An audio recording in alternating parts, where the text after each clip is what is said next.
Assalamualaikum warahmatullahi wabarakatuh. Kami dari kelompok 7 akan membahas tentang warisan mafqud atau orang hilang dan kunsa atau banci yang beranggotakan yang pertama Husnul Khotimah dengan NIM 202111028 dan yang kedua dengan saya sendiri Nadil Alfitri Wardani dengan NIM 202111029 dan yang terakhir Septiana Dwi Kusumawati dengan NIM 202111030. Definisi orang hilang atau mafqud. Kata mafqud berasal dari kata kerja faqada yafqidu dan masdarnya faqdanan fuqudan yang berarti goba anhu wa adumuhu, telah hilang atau tiada. Secara lugawiyah mafqud berarti hilang atau lenyap. Sesuatu dikatakan hilang jika ia telah tiada. Dalam pengertian hukum waris, mafqud itu ialah orang yang hilang dan telah terputus informasi tentang dirinya, sehingga tidak diketahui lagi tentang keadaan yang bersangkutan, apakah dia masih hidup atau sudah wafat.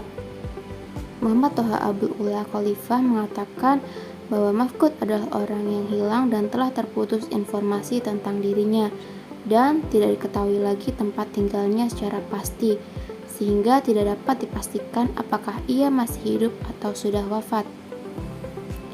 Dengan demikian, mafqud berarti orang yang hilang. Orang yang hilang dari negerinya dalam waktu yang cukup lama dan tidak diketahui lagi keberadaannya, apakah ia masih hidup atau sudah wafat. Contohnya adalah seseorang pembisnis yang pergi berbisnis ke suatu daerah yang tengah dilanda perang. Para relasinya yang dihubungi tidak mengetahuinya karena menurut mereka pembisnis tersebut telah pulang ke negerinya, sedangkan keluarganya di rumah menyatakan bahwa ia telah lama tidak pulang. Yang selanjutnya, menentukan batas waktu penentuan kematian orang hilang atau mafqud. Dalam menentukan batas waktu penentuan kematian orang hilang, hakim menentukan kematian mafqud ada kalanya jika berdasarkan bukti yang otentik yang dibenarkan oleh syariat yang dapat menentukan suatu ketetapan hukum. Begitu juga dengan para ulama yang mana terdapat perselisihan dalam menentukannya, diantaranya sebagai berikut. Yang pertama, Imam Abu Hanifah, Abu Yusuf, Imam Syafi'i, dan Muhammad Al-Hasan berpendapat bahwa si mafqud boleh diputuskan kematiannya oleh hakim bila sudah tidak ada seorang pun dari kawannya yang masih hidup. Secara pasti, waktu tersebut tidak dapat ditentukan. Oleh karenanya, beliau menyerahkan kepada ijtihad hakim dapat memberi vonis kematian mafqud menurut ijtihadnya demi suatu kemaslahatan. Yang kedua, Imam Malik dalam salah satu pendapatnya menetapkan waktu diperbolehkannya bagi hakim memberi vonis kematian seorang mafqud ialah 4 tahun. Yang ketiga, Abdul Malik Ibnul Majishun berpendapat bahwa agar si mafqud tersebut mencapai umur 90 tahun beserta umur sewaktu kepergiannya. Yang keempat, Ibnu Abdul Hakam menetapkan supaya seorang mafqud ditunggu sampai genap 70 tahun dengan umur sewaktu kepergiannya. Yang kelima, Imam Ahmad menetapkan waktu diperkenankannya seorang hakim memutuskan kematiannya dengan mengingat situasi hilangnya mafqud. Kitab Undang-Undang Hukum Warisan Mesir yang lama nomor 15 tahun 1929 pasal 21 menyebutkan sebagai berikut. Diputuskan kematian seorang mafqud yang berpergian membawa malapetaka setelah 4 tahun dari tanggal kepergiannya. Adapun dalam keadaan-keadaan yang lain, maka urusan waktu yang diperkenankan untuk memutuskan kematian mafqud setelah kepergiannya diserahkan kepada hakim. Yang demikian itu setelah diadakan penelitian dengan seluruh cara atau jalan yang mungkin dapat menunjukkan apakah ia masih hidup atau meninggal. Selanjutnya, pewarisan orang hilang atau mafqud. Dalam proses pembagian pewarisan orang hilang, Kita membuat suatu masalah yang mana masalahnya dengan memperkirakan seorang mafkud tersebut masih hidup atau telah meninggal. Menurut ketentuan ilmu usul fikih, harta bagi orang hilang yang belum ditentukan orang itu meninggal dunia masih tetap belum dapat diwarisi, karena orang itu berdasarkan istabul hal masih dipandang hidup sehingga hartanya masih tetap miliknya. Lain halnya jika orang hilang dinyatakan meninggal dunia oleh hakim berdasarkan bukti yang otentik, maka hartanya dapat dibagikan kepada ahli warisnya yang berhak.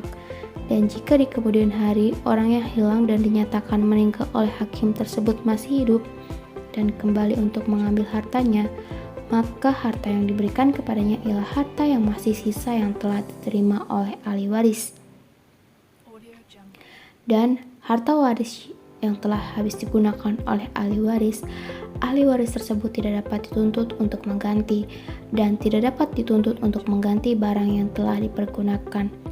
Mereka hanyalah wajib mengembalikan barang yang masih sisa karena ahli waris menerima keputusan karena melaksanakan keputusan dari hakim. Dan ini bukan berarti mutlak tanpa melihat motif penggunaan barang warisan tersebut. Kalau sekiranya penggunaan warisan tersebut menghindari pengembalian barang, sekiranya orang yang dinyatakan mati tidak kembali lagi, maka ahli waris tersebut dapat dituntut untuk mengembalikan warisan yang diterimanya. Selanjutnya, status hukum mafkud. Dalam menghukum perkara mafkud, para ulama cenderung berbeda pendapat dalam mengenai apa yang harus dilakukan terhadap hartanya dan apa yang harus dilakukan oleh istrinya. Dalam hal ini ada 4 alternatif. Yang pertama, ia dianggap masih hidup baik ditinjau dari hartanya maupun dari segi istrinya. Dengan demikian, maka istrinya masih tetap sebagai istrinya dan hartanya masih tetap sebagai miliknya sampai ada berita mengenai mati atau hidupnya. Yang kedua, ia dianggap sudah mati, baik ditinjau dari segi hartanya maupun dari segi istrinya. Dengan demikian, istrinya keluar dari ikatan nikah dengannya dan hartanya dibagikan kepada para ahli warisnya. Yang ketiga, ia dianggap masih hidup mengenai hartanya dan sudah mati mengenai istrinya. Yang keempat, ia dianggap masih hidup mengenai istrinya dan sudah mati mengenai hartanya. Dalam menentukan hilangnya, para ulama membagi 2 macam hilang, yaitu hilang menurut lahirnya selamat dan hilang menurut lahirnya tidak selamat. Adapun dalil-dalil yang dijadikan hujah oleh para ulama dalam pendapatnya terhadap masalah ini adalah sebagai berikut. Yang pertama, hadis yang diriwayatkan oleh Daruqutni dalam sunannya dari Siwar bin Mashab, katanya telah diceritakan kepada kami oleh Muhammad bin Syurahbil al-Hamdani dari Mughirah bin Syu'bah. Ia berkata, telah bersabda Rasulullah SAW, istri orang hilang adalah istri sampai datang berita kepadanya. Yang kedua, hadis yang diriwayatkan oleh Abdul Razik, katanya telah dikabarkan kepada kami oleh Muhammad bin Abdullah al-Azrami dari Al-Hakam bin Uyainah dari Ali radhiyallahu anhu. Ia berkata mengenai istri orang hilang, dia adalah istri orang hilang itu, dia adalah perempuan yang diuji, maka hendaklah ia sabar sampai ada berita kematian atau berita talak. Yang ketiga, bahwa nikah antara orang yang hilang itu dan istrinya adalah sabit dengan yakin, jauh semata-mata tidak mengakibatkan cerai, sedangkan yang mengakibatkan cerai adalah mati. Sedangkan matinya orang hilang itu masih diragukan. Di antara kaidah-kaidah ialah yang diyakini tidak dapat hilang dengan sesuatu yang dilakukan. Yang keempat, sesuatu yang telah ada adalah tetap sehingga nampak sebaliknya.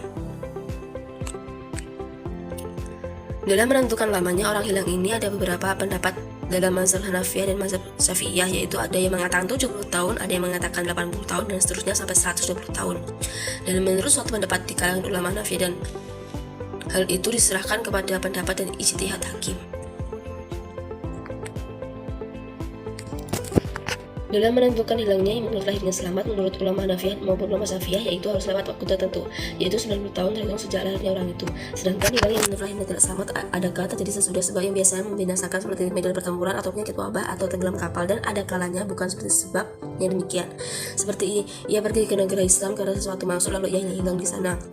Dalam hal yang pertama, istrinya mulai beridah sehabis pertempuran dan hilangnya wabah, dan sesudah lewatnya masa kembali ke tempat menurut beliau dekatnya. Adapun hal yang kedua, maka istrinya menunggu 4 tahun kemudian mulai beridah sebagai idah wanita yang suaminya meninggal, yaitu 4 bulan 10 hari. Setelah itu tidak memerlukan lagi keputusan hakim, namun dalam semua hal harus dicari lebih dahulu sehingga berdugaan bahwa ia sudah meninggal. Kemudian baru istrinya beridah atau terus menunggu. Dalam pendapat kedua ulama tadi, baik ulama Hanafi maupun ulama Syafi'iyah, keduanya mengambil ketiga dalil yang telah disebutkan sebelumnya. Maka dengan begitu wajiblah dibiarkan tetapnya nikah yang sudah diyakini adanya sampai jelas nyata bagaimana keadaan yang sebenarnya. Ulama Hanabilah cenderung pada alternatif kedua. Beliau berpendapat bahwa orang itu dianggap sesudah mati mengenai istri dan hartanya, yaitu sesudah lewat waktu yang ditentukan menurut mereka. Istri itu keluar dari ikatan perkawinannya dan hartanya dibagikan kepada ahli warisnya. Pendapat ini memperhatikan nasib istri dan hilangnya kemelaratan terhadapnya, sedangkan harta mengikuti hal itu. Sedangkan dalam penentuan hilangnya, baik hilang menurut lahirnya selamat maupun hilang menurut lahirnya tidak selamat, pendapat beliau senada dengan pendapat ulama Hanafiyah dan ulama Syafi'iyah. Sedangkan macam hilang yang kedua yaitu ditunggu sampai 4 tahun. Kalau tidak ada juga kabarnya, maka istrinya mulai beriddah sebagai istri yang meninggal suaminya, yaitu 4 bulan 10 hari. Setelah itu ia tidak memerlukan lagi keputusan hakim. Ulama Hanabilah mengatakan bahwa keputusan-keputusan tersebut ialah mengenai kasus-kasus orang yang hilang menurut lahirnya adalah tidak selamat. Maka hukum ini terbatas pada kasus-kasus yang serupa tanpa membedakan antara yang sebabnya membinasakan dan tidak demikian. Sedangkan dalil yang diambil dalam menentukan hilang yang menurut lahirnya selamat adalah dalil yang ketiga yang telah disebutkan tadi. Sedangkan ulama Malikiyah mengambil alternatif ketiga sebagai pendapatnya dalam menentukan status hukum orang yang mafqud. Beliau berpendapat bahwa kematian orang itu hanya ditinjau dari istrinya saja, sedangkan hartanya tetap sebagai miliknya. Dalam penentuan hilangnya, ulama Malikiyah membedakan antara hilang yang menurut lahirnya selamat dan hilang menurut lahirnya tidak selamat. Dalam hal pertama, beliau berpendapat harus lewat masa kebiasaan umur orang yang pada masa itu. Menurut beliau termasuk kategori ini orang hilang dimiliki orang musik, orang yang ditawan. Beliau juga mengatakan bahwa kalau sudah lewat masa jumlah umur yang biasa, orang itu harus diputuskan sudah mati. Sedangkan hilang yang menurut lahirnya tidak selamat, ulama Malikiyah membagi dua macam. Yang pertama, sebab yang besar dugaan tidak selamat karena terjadi sudah sebab yang membinasakan, maka beliau memberi hukum sudah dianggap cerai antara suami istri ketika selesainya kejadian itu. Kalau memerlukan waktu untuk pulang dan sehabis waktu dapat pulang, kalau memerlukan itu. Macam yang kedua ialah yang tidak berat dugaan binasa karena bukan terjadi sudah sesuatu sebab yang membinasakan. Beliau mengatakan dalam hal ini diberi waktu 4 tahun. Menurut para ulama, apabila seorang wanita yang suaminya hilang tidak diketahui keberadaannya karena ada dua kemungkinan, yaitu yang pertama, keberadaannya tidak terputus hubungan dengan istri sama sekali, yaitu laki-laki tersebut masih diketahui tempatnya dan masih pula diterima kabar beritanya. Dalam keadaan demikian, menurut kesepakatan seluruh mazhab, istrinya tidak boleh kawin dengan laki-laki lain. Yang kedua, tidak ada kabar beritanya dan tidak pula diketahui di mana tempatnya. Dalam keadaan yang kedua ini terdapat perbedaan pendapat ulama-ulama dalam kaitannya dengan istrinya. Adapun Abu Hanifah dan Syafi'i dan salah satu di antara dua pendapat yang paling kuat mengatakan apabila suaminya yang pertama muncul kembali sedangkan wanita tersebut sudah bersuami, maka perkawinannya dengan suami yang kedua menjadi batal dan statusnya kembali menjadi istri dari suami yang pertama. Imam Malik juga mengatakan jika suami yang pertama datang sebelum suaminya yang kedua mencampurinya, maka wanita tersebut tetap menjadi istri suaminya yang pertama. Sedangkan jika sudah campuri, maka tetaplah ia istri suami barunya, tapi sang suami baru wajib membayar mahar kepada suami yang pertama.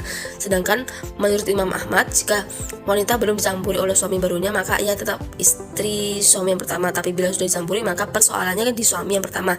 Jika dia mau, dia dapat mengambil dari suami barunya dan mengembalikan maharnya. Jika tidak, dia dapat membiarkan wanita itu bersama suami barunya, tapi dia dapat mengambil mahar dari suami baru itu. Imamiyah mengatakan dalam pendapatnya seseorang tidak diketahui hidup atau matinya, maka persoalannya harus ditinjau terlebih dahulu. Kalau suaminya mempunyai kekayaan yang dari situ istrinya bisa diberi nafkah atau mempunyai wali yang membiayai dirinya atau terdapat orang yang dengan sukarela bersedia memberi nafkah kepadanya, maka istrinya tersebut wajib menahan diri dan menunggu.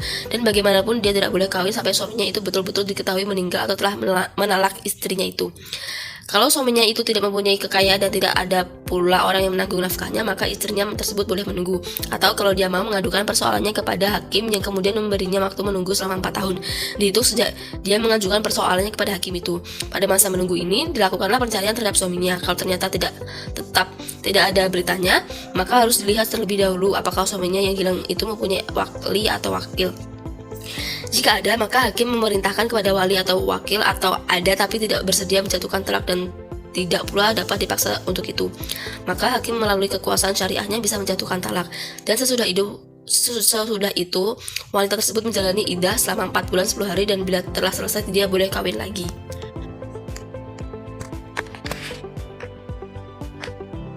Adapun teknik pencarian tentang suaminya tersebut dilakukan dengan bertanya ke tempat kediamannya dan mencari berita dari orang-orang yang datang dari tempat di mana dia diduga berada. Menurut imamnya, cara yang paling baik ialah hendaknya hakim mengutus petugas dari warga di mana dia diduga berada untuk mencarinya. Kemudian dia memberikan laporan-laporan tentang usaha pencariannya. Usaha dilakukan dalam keadaan yang wajar-wajar saja dan tidak perlu bertanya dari suatu tempat ke tempat lainnya yang diduga disinggahi oleh laki-laki yang hilang itu, dan tidak pula harus terus-menerus. Jika pencarian dianggap telah selesai sebelum masa 4 tahun yang mana melanjutkan usaha dipandang sudah tidak membawa hasil lagi, maka gugurlah kewajiban mencarinya. Sekalipun demikian, tetap ada kewajiban menunggu selama 4 tahun sebagai manifestasi dari perintah Nas dan sebagai usaha untuk bersikap hati-hati dalam memelihara persoalan seks serta memberi kemungkinan bagi munculnya suami yang hilang itu sebelum waktu 4 tahun. Setelah semua itu dilalui, talak pun ditetapkan. Lalu si istri menjalani iddah selama 4 bulan 10 hari tanpa halangan bersolek. Dia berhak pula atas nafkah dan terikat oleh hukum waris mewarisi sepanjang masih berada di dalam masa iddah. Jika dalam masa iddah itu suaminya muncul, maka suaminya ini jika mau bisa merujuk istrinya, sebagaimana hal pula dia boleh membiarkan istrinya dalam keadaan seperti itu, tertalak dan beriddah. Akan tetapi jika dia datang sesudah istrinya selesai menjalani iddah tapi belum kawin lagi, maka menurut pendapat yang lebih kuat, suami tidak punya kekuasaan apapun terhadap mantan istrinya itu. Lebih-lebih ia mendapatkan istrinya sudah kawin dengan orang lain. Penetapan status bagi mafqud, apakah ia masih hidup atau tidak, para ulama fikih cenderung memandangnya dari segi positif, yakni dengan menganggap orang yang hilang itu masih tetap hidup sampai dapat dibuktikan dengan bukti-bukti bahwa ia telah mati. Dalam penetapan status mafqud tersebut, ulama fikih mengambil ini berdasarkan kaidah istisab, yaitu menetapkan hukum yang berlaku sejak semula sampai adanya dalil yang menunjukkan hukum lain. Tetapi menganggap orang mafqud masih hidup itu tidak bisa dipertaruhkan terus-menerus karena akan menimbulkan kerugian bagi orang yang ditinggalkan, maka harus digunakan sesuatu pertimbangan hukum untuk mencari akan adanya kejelasan status hukum bagi mafqud. Para ulama fikih telah sepakat bahwa yang berhak untuk menetapkan status bagi orang hilang tersebut adalah hakim, baik untuk menetapkan bahwa orang hilang itu telah wafat atau belum. Selanjutnya, dasar hukum kewarisan orang hilang atau mafqud dalam hukum Islam. Dalam Al-Quran, mafqud berkaitan dengan surat Yusuf ayat 72. Bismillahirrahmanirrahim. Qalu nafqidu su'a al-maliki wa liman ja'a bihi mudubangir wa anna bihi za'im, yang artinya penyeru-penyeru berkata, kami kehilangan piala raja dan siapa yang dapat mengembalikan akan memperoleh bahan makanan seberat beban unta dan aku menjamin terhadapnya.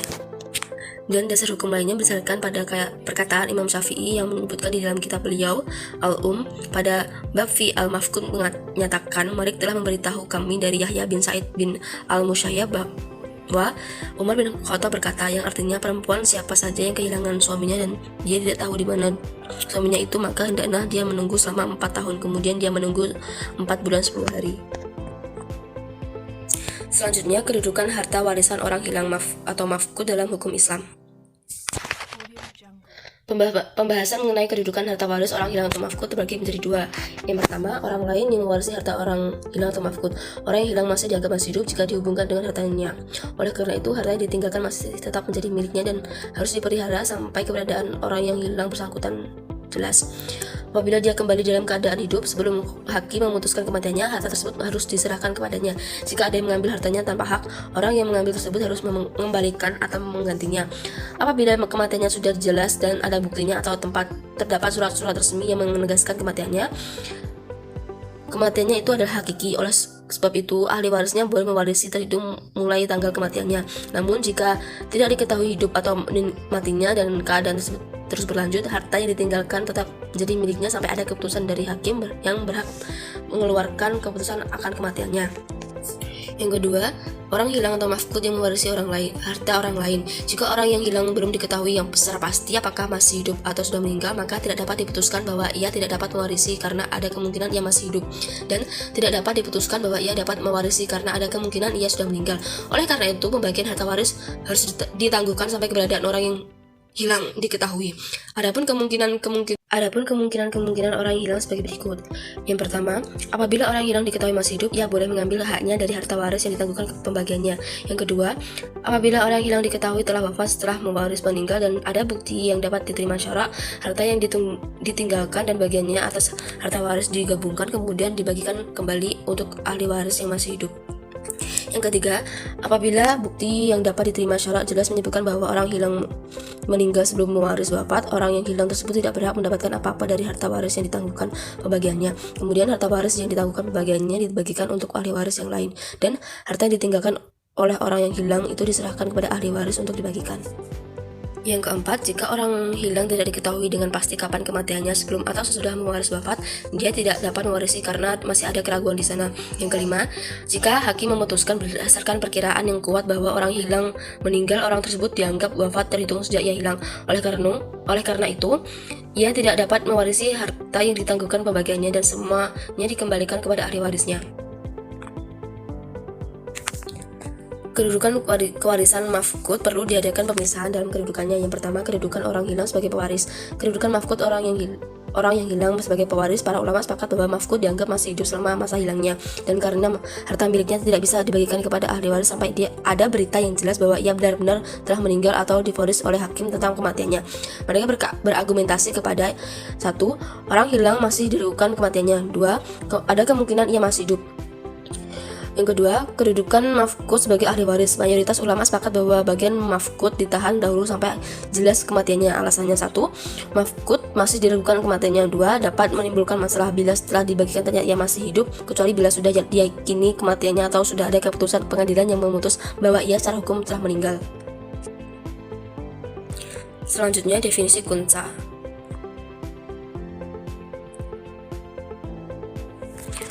Kunsa dalam bahasa Arab diambil dari kata al-kansa, berarti lemah dan pecah. Dikatakan kanasa wa talkanasa apabila tutur katanya lemah, lembut, mirip tutur kata perempuan, atau cara berjalan dan berpakaian mirip dengan perempuan. Sebagian dari kata-kata tersebut diambil dari hadis Rasulullah SAW yang berarti Allah SWT melaknat laki-laki yang menyerupai wanita dan wanita yang menyerupai laki-laki.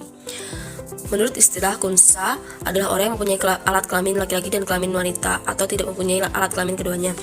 Keadaan yang tidak memiliki alat kelamin menurut para fuqaha dinamakan kunsa muskil, artinya statusnya tidak jelas apakah laki-laki atau perempuan. Adapun yang menimbulkan kemuskilan karena pada dasarnya manusia itu kalau bukan laki-laki pasti perempuan, demikian sebaliknya.